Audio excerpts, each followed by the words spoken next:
จะไฟ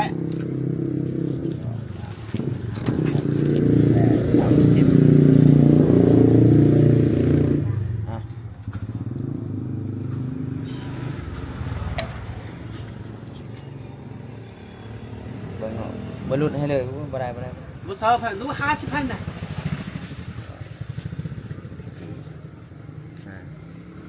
อันนี้บ่ได้ใช่บ่ได้เฮ้ยยังเซาอีกนี่ มาเสียนุ่งกับพ่อคอยย่าละคอย ไป ใช้กัน และล้าน555,000ไป บ่ได้ใช่ ไปคอยยังเซาอีกจังหน่อยนี่ ดูที่โมมิ่งนี่ไหนคอยใช้ตัว ไปเดี๋ยวจังหน่อยคอยเอาอีกเครื่องนึงนี่ พ่อแม่พูดกันเนี่ยอย่างนี้เสียนุ่งคอยโมมิ่งนี่ไหนเลยจะสิบเกียร์ ล้าน550มาได้น้ำเป๊ะรู้แต่น้ำ ไปล้าน550ไปมาได้น้ำเจ๊กแหละรู้แต่น้ำเจ๊ ล้าน550ไปสิเอาเลยนี่ไปซอยกันน้ำข้อกันแหละใช่ ไปโอ้ไปนี่ใส่นี่ล้าน550เอ้าสาวโวนน่าจะแห้งและคิดว่าเนาะตัวนี้เนาะโอเคทุกคนเอาสบายดีพ่อแม่พี่น้องตอนนี้บ่าวไทยบ้านนอกกันพาพ่อตาเนาะไปหาซื้อเครื่องมือที่จะเฮ็ดเฮือนนั่นแหละพี่น้องมื้อนี้ก็ไปทำบึงเซาเฮือนเลยเนาะแต่ก็เซาเฮือนมันเบิดแล้วพี่น้องเลยเนาะก็บ่ฮู้ว่าตอนแรกบางทีก็สิไปพาเพิ่นไปทานมิชิโปนอีกเนาะเพราะว่าอยู่บ้านดงคือว่าเบิดเนาะจะเอาเบิดแล้วเนาะตอนนี้ก็เลยเฮาสิมาซื้อเครื่องมือเนาะพี่น้องสบายดีพ่อตาเนาะมาซื้อเครื่องมือเนาะมื้อนี้เนาะเรามาซื้อเครื่องมือก่อนทุกคนนี่มาซื้ออยู่ฮานจีนเนาะเป็นเครื่องมือฮานจีนนี่แหละทุกคนโอ้นี่มาเซี่ยวกำลังเห็ดกินเอาพ่อตายกหน่อยไม่เห็นถ่ายเดือดไรกันถ่ายอยู่อันนี้คือต้องสปีดเนาะอันนี้เนาะเท่าไรเซี่ยวทำมือนั้นนะบ่ล้าน350,000ได้ซื้อเซี่ยวครับประกันจะเกิดเป็นมือบ่มีครับกันจะใส่มุมว่าใส่ลูกถือนี่โอเคกันจะตัวก็ซื้อได้ก็ไม่ครับกันสุดกันเพื่อให้เราตัวนี้เนาะดีบ่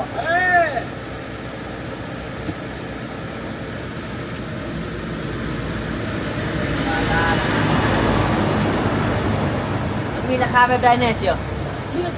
มีสู้แด่มีแต่ตัวเดียวนี่ตัวแพงกว่ายี่ก็มีแพงกว่านี้เท่าไรหนาโคเสียหักสิเอาตัวนั้นมาเบิ่งดูว่าตัวนี้นะมันถือโถดพี่น้องเนาะล้าน300,000เนาะนอกจากย่านว่าน่าจะกองย่านมันบ่แท้เนาะเบิ่งตัวราคาดีๆกัน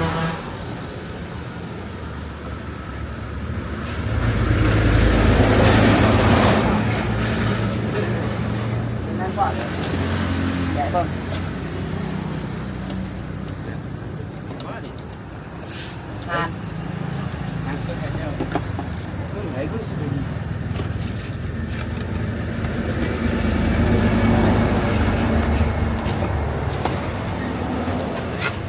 ใครเลยนี่คนเท่เลยเนี่ย ของแท้มานี่เท่าไรนี่เขาดูหลังพ่อเสียไปสิรู้แต่หลังพ่อเสียหาสิ1,680,000รุดได้แต่1,650,000โอ้จะรุดได้แต่3,000เนาะ30,000บ่โอ้รุดได้แต่30,000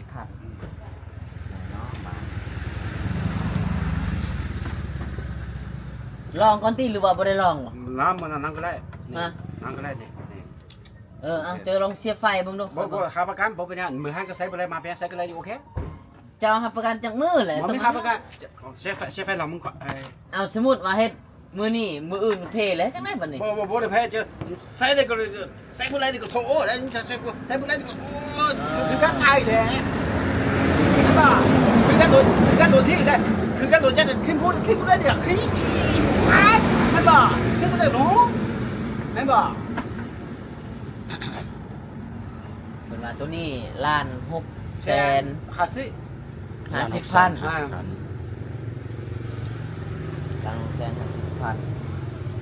ล้าน5เนาะบ่ได้ซื้อที่สุดเลยแต่หนาพอเสียหาสิมันนี่ได้ใช่ ร้านหาบ่ได้ว่าร้านหา 来开不了，谁都进不来。我从太素的，来个素的，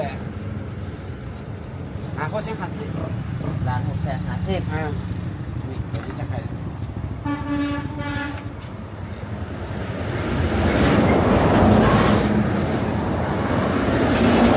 โอ้ยเนาะบ่รุดให้เลยบ่ 我50块。 รุดแต่50,000 哎，我录的30块。 รุดแต่30我们你来家，这里快外国的收。 แพงไปนะเสียวรุดให้นะ ตัวนี้ตัวถือละ ร้านร้าน5เนาะ ก็拿货先收盘的了，录还讲，OK 吧？录50块，拿货先收盘的了，OK。我们你是吧 เสียว ？OK，结牌。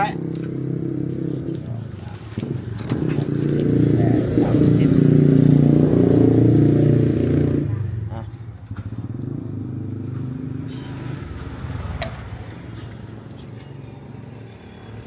เบิ่งเอาบ่รุดให้เลยบ่ได้ 录收盘，录50盘的。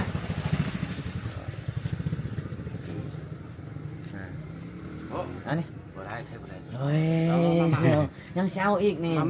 มา先弄个不，可以压了，可以 ไป 开干。 และร้าน555,000ไป 不来开不 ไป 来。 ค่อยยังสิเอาอีกจังหน่อยนี่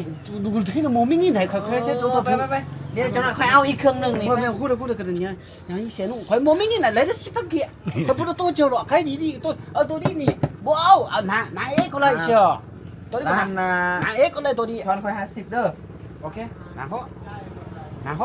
ทอนค่อย50ไปเช้าอีกจังหน่อยเขาบ่ทอนเว้ 没 ย 命你来一下，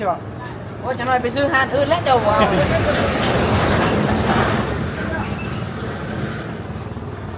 เฮ้ยไปเขายังสิเอาหลายอย่างนะหาดเจ้านี่ 开多少？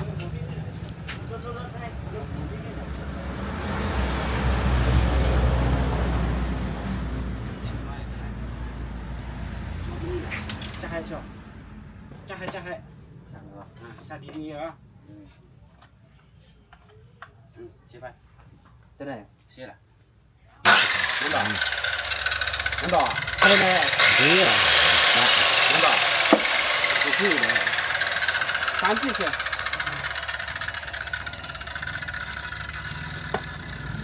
哎呢，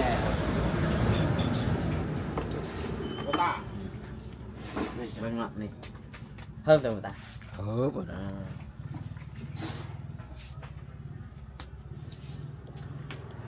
มาทอนให้บ่รุ่นแล้ว 做头毛给你来，给 M 了，行，是算吧。 นี่เนาะตอนให้ได้เช้าพัน 啊，给 M 了。哎，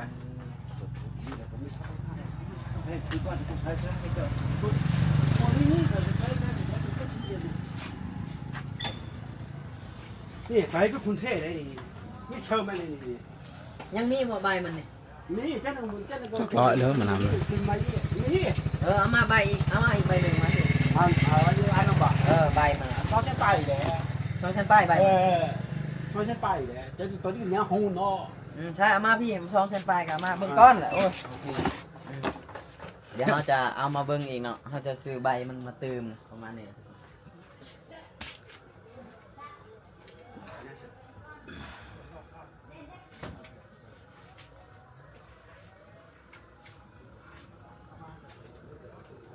来看看吧。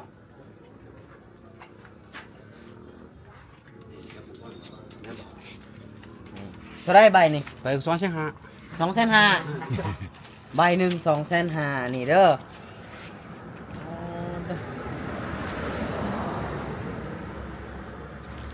โอ้ใช่แต่พูดแล้ว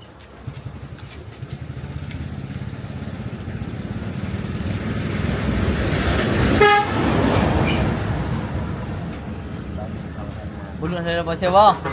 2,300个来，我都2,300。哎，我多少10亿了，人家700块了，买1000牛。 เนาะ 那个。 250,000จะว่านะ 啊， รุ่นให้เท่าไร 2,300个来。 220,000เซ็นแปดไป 2,000个来。 เซ็นแปดเซ็นแปดเนาะโอ้ย 对，还成蒙古那个啥。มันก็นั่นนั่นบ่ผมเป็นบ้าๆเนี่ยมันบ่เคลมันนี่มันบ่ นี่เนาะ 180,000บ่ลดให้แล้วเนาะ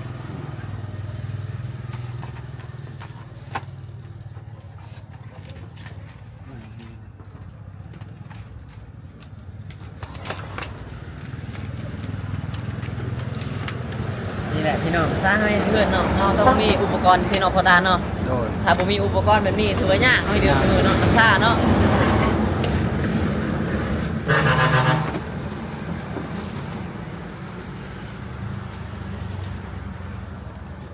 จะเปิดแล้ว ขอจ่ายเงินแล้วบ่เสี่ยว ยังมันทันจ่ายเพื่อจ่ายเลยเมื่อกี้นะเสี่ยวตื้อไหมตี้ตัวนี้ ใส่ มาตื้อไหมบ่ ก็แล้วแหวนก็ตื้อให้แหละมีอันนู้นเนี่ย เอ้ยมาตื้อไหมเลยใส่อันหนึ่งต้องไม่ตื้อแหละอันหนึ่ง ก็ใส่ให้แหละ เฮ้ยได้ จะบอกใช่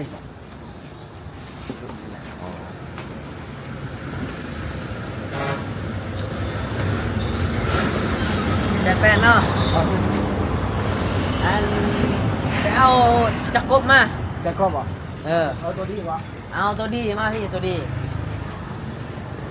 จักรกบกับสายไฟยาวๆเลยเด้อให้เราเอาจักรกบกับสายไฟยาวๆเพราะว่าเฮ็ดเงื่อนเนี่ยเราต้องกบไม้เนาะมันจะงามเนาะ โดย ถ้าบ่กบกับบ่งามใส่เบิ่ง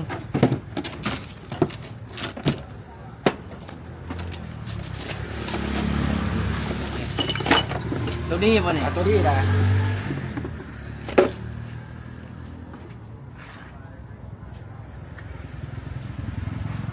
ตัวดีก็มีให้ดีสู้บ่เชื่อ ตัวใหญ่ผมมีหรอ มามีเชื่อดีสู้บ่ ดีสุดใส่มาเบิ่งตัวดีสุด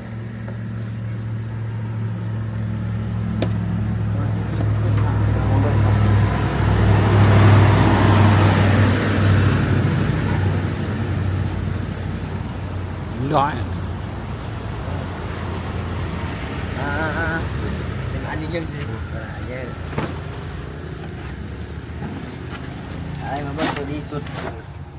หน้าตามันเป็นบันไดดีสุดนี่ หนักกว่า หนักกว่าตัวนี้ มาโอ้ยชาไป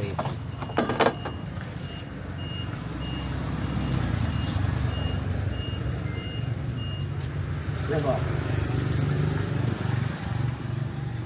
คนทุกการเนี่ยโอ้เชื่อตัวนี้ยังไม่ให้เลยยิงได้บ่ Đây, được chọ của chị. ฮะ Đây, thử bỏ gắn cái đườngปืน ลืมพวกกระแจจะเอาให้ค่อยไม่ซ้ำนี่บอกกระแจ เดี๋ยวจะลงไปนี่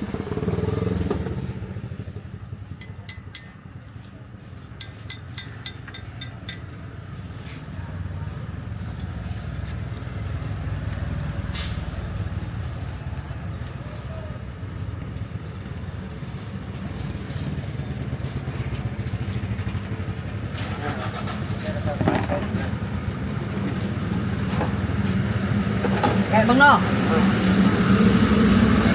เล่นตัวเดียวเจ้า อันนี้จักกุ๊กใหม่เนาะทุกคนเนาะเป็นว่าตัวที่ดีที่สุดในห้างเลยตัวนี้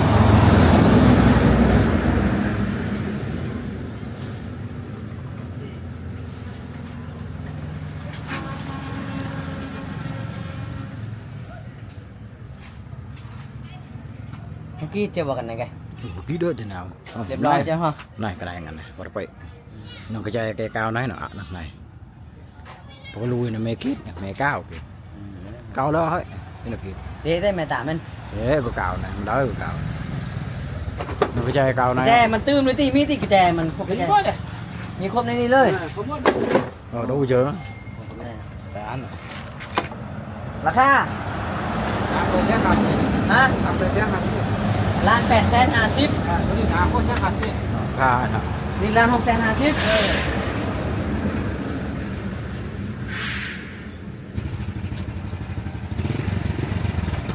แล้วตัวเท่าไหร่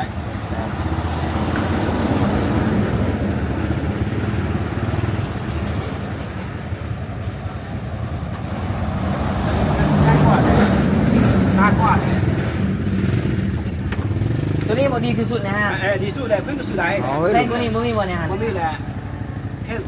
แค่สู้แหละ แพงสุดแล้วจ้ะ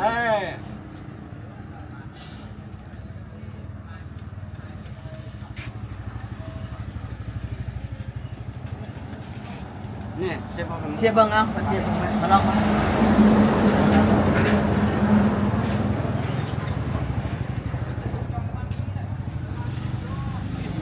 ง่ายคนเป็นง่ายเด้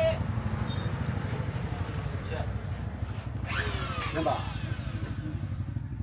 ลองเบิ่งมือจ้ะ นั่นบอกนี่ผ่านนู่นแน่ฮ้อนกับผมเป็นยังไงมีผ่านนู่นแน่ มันผ่า มีพัดลมบ่ตัว อยู่ในผมมีผ่านนู่นแน่มันแบบมีผ่านนู่นแน่ง่ายแน่ผ่านนู่นก็บ่ฮ้อนแน่บ่ฮ้อนก็ไหลมาใต้แน่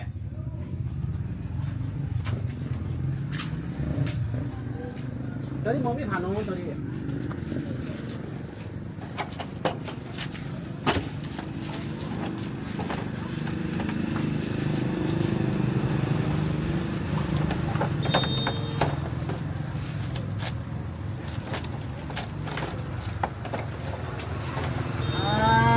แพงโคตรเจ้ย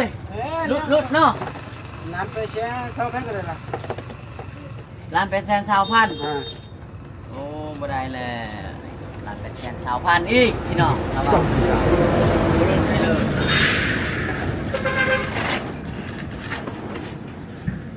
ร้านเป็นแสนสาวพัน ตัวดีเลย ร้านเป็นแสนสาวพัน กรอรุ่งเนาะไก่ อันนี้สิ อันนี้เชียว ร้านเป็นแสนสาวพันเนาะ อันนี้เชียวยิงบนยัง อยาประกันจังมือตัวนี้นะ หลวงพ่อขาประกันบนแพ้ ถ้าสมมติคอยไปใช้มืออื่นนี่แล้วก็มันแพ้เพราะต่อให้จะเบิ่งได้เนาะ ได้ จะมาเบิ่งคืนได้เด้อ โอเคเล่นก็ได้แน่ก่อนโอเคเหรออะไรบ้างยิงบนชั้นยัง เพิ่นอยากได้ล้าน800,000 สาวพันล้าน800,000 สาวพันเดี๋ยวเฮาสิมาขอเบิ่งล้าน7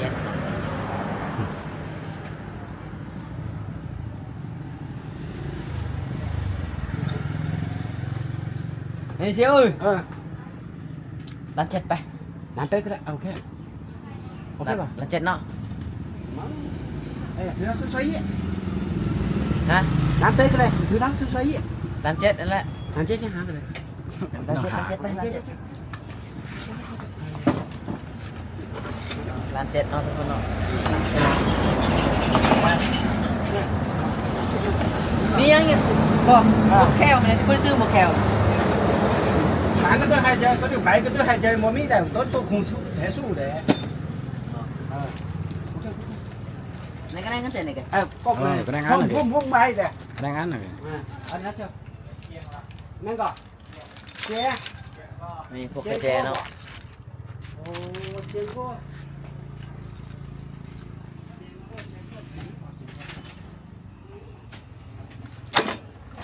ล้าน7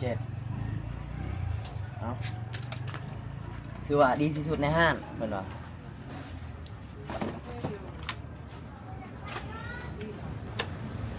เจอน้ำเจ้ากัน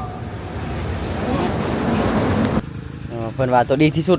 บ่เสียวตัวนี้นะฮะ ดีสู้ดีสู้ ดีที่สุดใส่หาปักเสียบไฟดูตัวมันยาวๆค่ะ ปลาเสียบอ่ะ ปักเสียบเอาประมาณพี่แล้ว โอ้ไก่เลยมีแต่เสียขาแม่ ค่อยเสียบไกลเนาะต่อไฟ มีแต่เสียขาแม่ จักเม็ดนี่ เสียขาแม่นี่นี่ 15 เมตรฮอดใส่ไว้15 เมตรนี่ฮอดใส่ยาวปานใดนี่ให้เราจัดเป็นทีระเบียบเรียบร้อยเนาะติดหนี่เนาะเสียวเนาะ บ่ผมที่นี่เชียว ติดหนี่บ่ได้บ่ บ่ได้ผมบ่มีใครคุผู้ที่ซ่า อยากใครเครื่องบริษัทติดหนี่บ่ได้อ๋อ ผมบ่มีใครผู้ที่ซ่าเด้ คอยเป็นประชาชนคอยขายมันแล้วคอยจะมาจ่ายบ่ได้บ่ บ่ได้บ่ได้บ่ได้บ่มีใครผู้ที่ซ่าเด้เชียว นั่นบ่ เ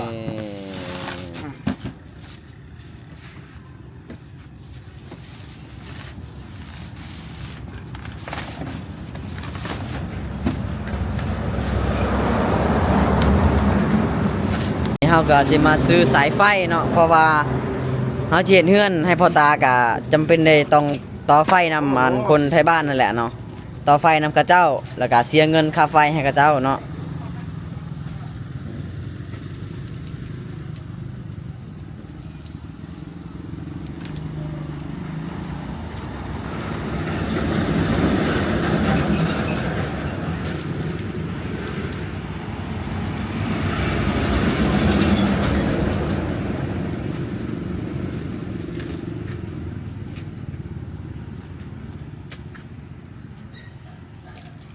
โอ้โหแล้วเชียว บ่พอบ่หมดนี่จักเม็ดหมดนี่ ไม่ได้ซับไปไม่ได้ โอ้ไปหาตัว40เม็ดรถ โอ้โหซับสิเมตรเดี๋ยวหากามจอดหากามรอได้หัวนึกถึง เอาประมาณ40เม็ดเนาะกะให้มันกว่าดีกว่าถ้ามันบ่พอแล้วยากเนาะ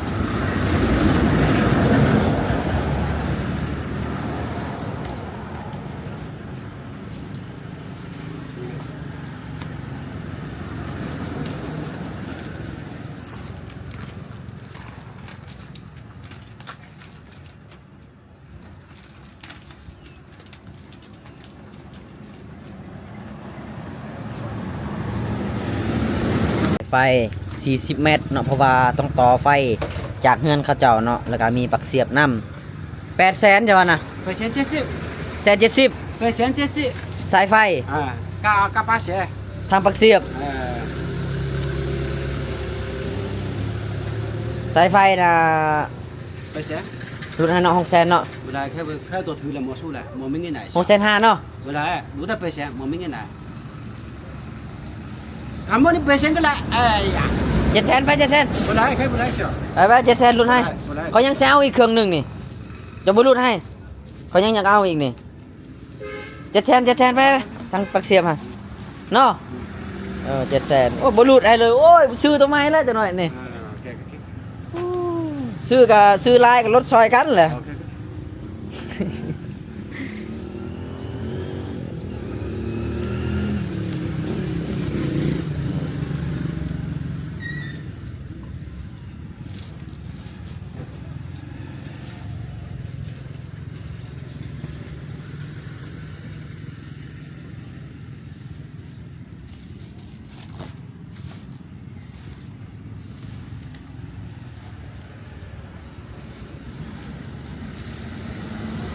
เดี๋ยวเรา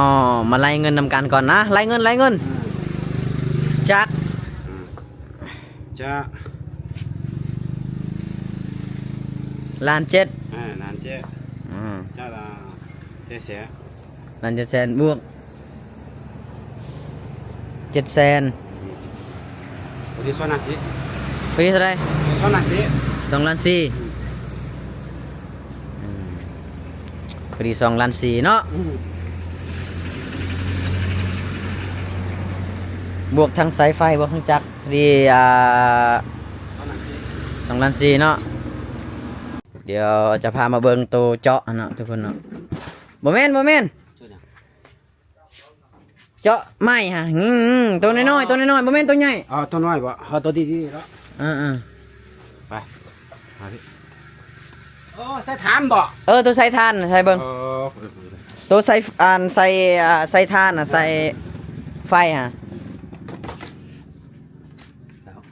ไปพี่ไปสบาย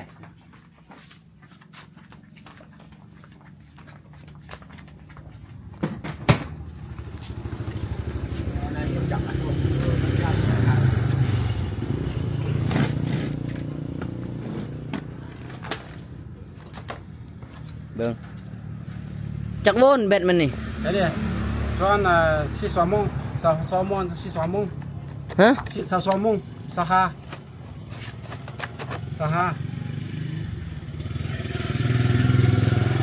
สว่า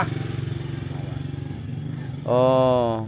20 โวลต์เนาะ 2 โมง ตัวนี้20 โวลต์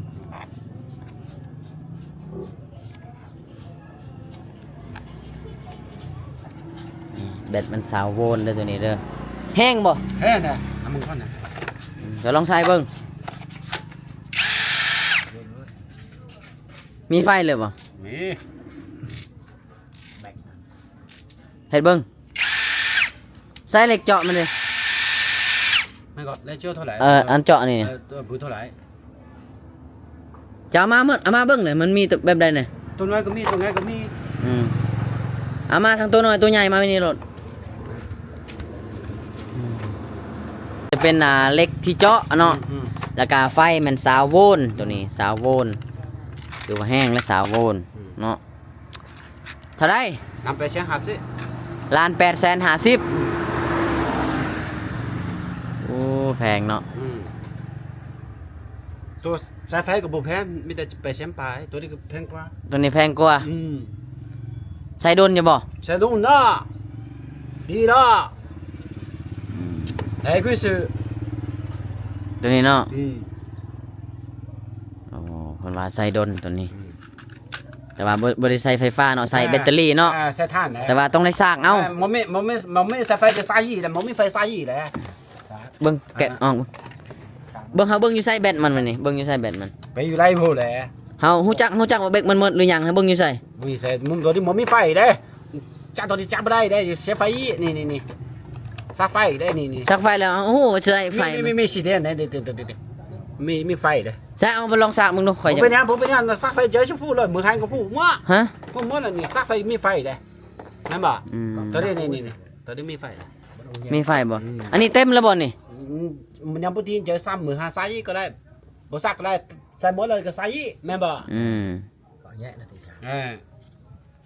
ล้านเท่าใดก็ นำไปเสียหาสิ 1,850,000 1,550,000 มาได้น้ำเปะรู้แต่น้ำ ไป1,550,000ไป มาได้น้ำเจ๊กก็ได้รู้แต่น้ำเจ๊ 1,550,000ไปสิเอาเลยนี่ น้ำโคก ไปซอยกัน น้ำโคกก็ได้เชียว ไปโอ้ ไปซอยกัน ไปนี่ใส่นี่1,550,000เอ้า20 โวลต์น่าจะแห้งและคิดว่าเนาะตัวนี้เนาะโอเคทุกคนยงไปตาเดี๋ยวสิมาจ่ายเงินตัวนี้กันเนาะ เนี่ยก็แพง วันไหน5-6 ล้าน แม่นบ่ข้าวรถอยู่เท่าไหร่อันสั่งสิ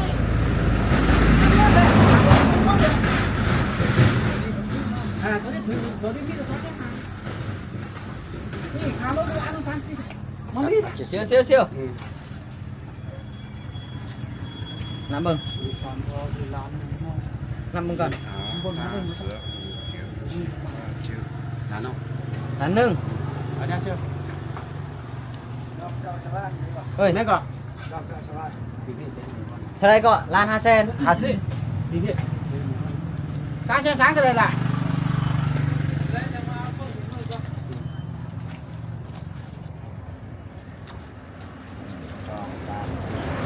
เอา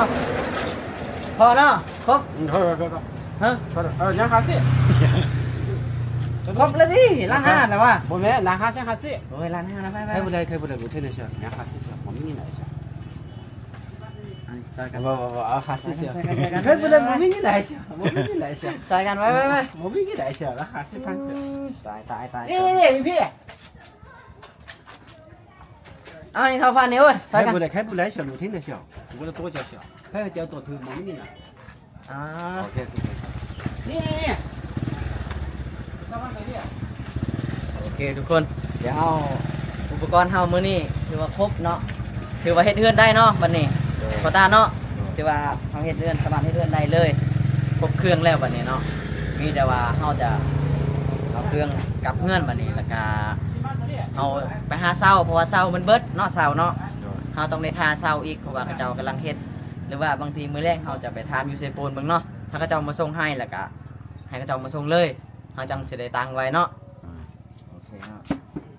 ไปทุกคนเดี๋ยวเฮากลับเฮือนนำกันเนาะเฮามาสรุปว่าหมดเท่าใดเฮามาสรุปอยู่เฮือนนำกันเนาะ โอเค ทุกคนตอนนี้บ่าวไทยบ้านนอกเนาะกับพ่อตาเนาะตอนนี้ก็ให้พ่อตาเป็นคนถือกล้องเนาะแล้วบ่าวไทยบ้านนอกเป็นคนเว้า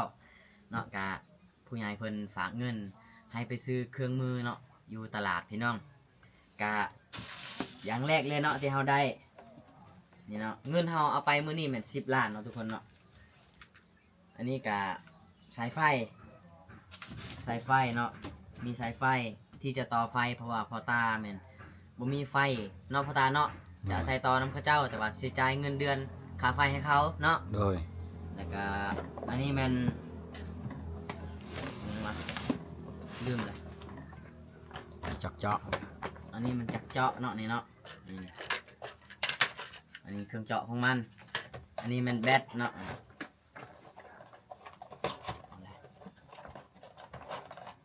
อันนี้แบตเตอรี่มันเนาะนี่3 โวลต์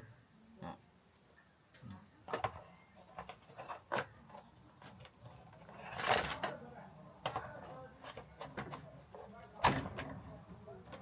นี่แหละคือเนาะ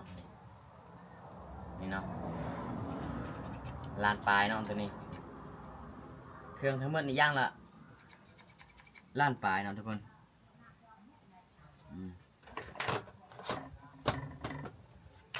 โอเคเนาะในเครื่องเจาะที่ว่าเราจะเฮ็ดประตูเฮือนบ่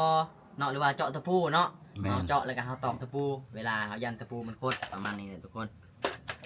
โอเคอย่างที่2บัดนี้อย่างที่3แล้ว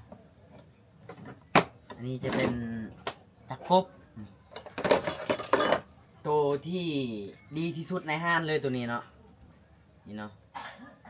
ตัวที่ดีที่สุดที่ในห้างเลยเนาะสำหรับราคาแมนตอนที่เบาไทยบ้านนอกไปต่อกับอันคนจีนเนาะไปเบิ่งในคลิปนั่นแหละเนาะพี่น้องลืมไปเลยราคาซื้อกันได้ตอนเมื่อกี้นี่เนาะนี่อันนี้มันของจักรสปีดเนาะนี่แม่นหมดตัวนี้กัน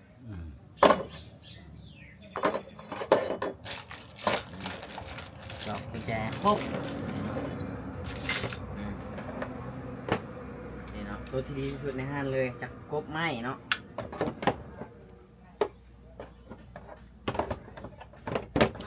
เก่งจังเลย Jadi cái tay kì, cái tay phải tệ nó. À đây, này cái này nào? Kì, nó nhỏ đây.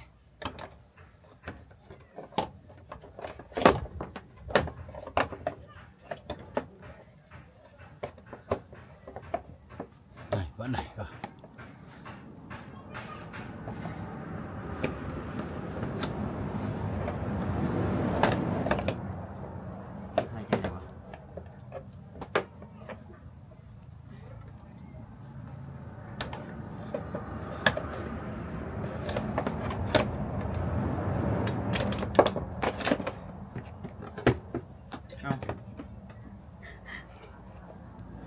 Có lật hả? Giờ có lật kì. Giờ kì nào. แบบนี้เนาะ Tay phải tệ. ฮะ Tay này. Chừng chực lâu. Anh trai lâu cái đặt lâu này. โอเคเอ้ยเครื่องมือจักรกบไม้เนาะเรียบร้อยน่าจะแมนกระจายตัวนี้เนาะลืมไปเลยตัวนี้มันอยู่กับตัวนี้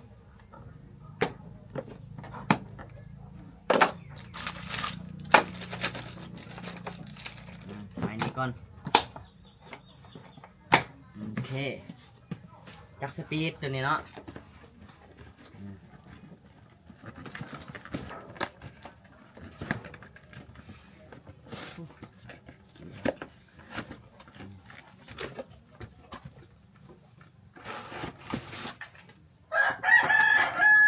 ตัวนี้ลืมจ่ายเงินเนาะตัวนี้เนาะมัน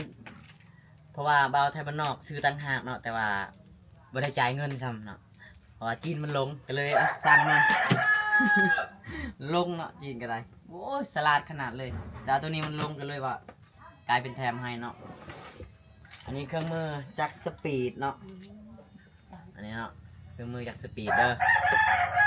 ราคาเขาแพงอยู่เนาะล้านปลายนั่นล้าน7ล้าน8เนาะแค่ว่าให้ผู้ใหญ่เบิ่งเนาะและอันนี้แมนน่าจะแมนทานมันเนาะอันนี้คือทานมันเนาะทานไฟของมันเวลามันเบิดแล้วเขาก็สามารถเปลี่ยนได้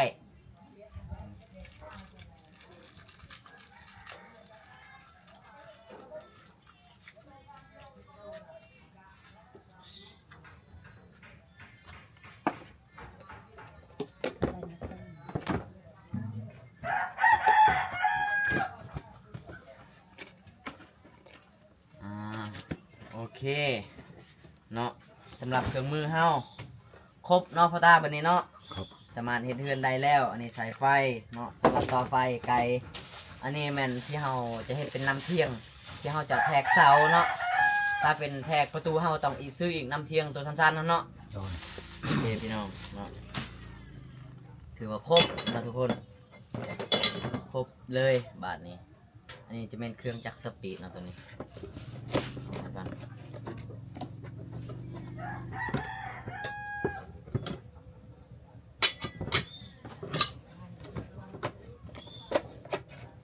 และเราจะมาเบิ่งเงินที่เหลือทั้งหมดเนาะที่ว่าเราซื้ออุปกรณ์แล้ว ตอนนี้ยังเหลือ 1 2 3 4ยัง4 ล้านถือว่าหมดเงิน6 ล้านเนาะที่เราไปซื้ออุปกรณ์ในมือนี่เนาะถือว่าเบิดหลายเนาะทุกคนสำหรับบ่าวไทยบ้านนอกแม่นบ่มีปัญญาซื้อหรอกทุกคน แต่ว่าอันนี้ก็เป็นเงินผู้ใหญ่เพิ่นเนาะก็ต้องขอบคุณผู้ใหญ่ใจดีที่เชื่อใจบ่าวไทยบ้านนอกเนาะที่เบิ่งแย่งมาตลอดเนาะจังได้คลิปนี้ก็ขอจบเพียงเท่านี้ไว้มื้อใดที่เฮาเฮ็ดเฮือนแล้วก็จะเอาไปให้พ่อตาเฮ็ดเนาะพ่อตาเนาะ โดน มาเฮ็ดลังประจำมาเฮ็ดแล้วเฮาก็มาไว้อยู่เฮือนบ่าวไทยบ้านนอกบัดมื้อหน้าบางทีเพิ่นอาจจะซอยครอบครัวอื่นอีกเฮาก็จะเอาเครื่องอุปกรณ์ตัวนี้มาเฮ็ดเลยเนาะสำหรับคลิปนี้ก็สำนี้แหละเนาะเซาก็ยังบ่ทันได้เราทาเซาบางทีก็สิพาพ่อตาไปเบิ่งอยู่เซโปนเนาะเซาเฮือนถ้าได้เซาเฮือนสามารถตั้งเลยพ่อตาเนาะ โดน โอเคเนาะ ตอนนี้บ่มีคนถือกลองกันเลยครับพ่อตาถือกลองเนาะ เอาโอเค เดี๋ยวเจอกันใหม่คลิปหน้าสำหรับคลิปนี้ขอลาไปก่อนขอบใจหลายๆสบายดีแปะได้รักษาโอเค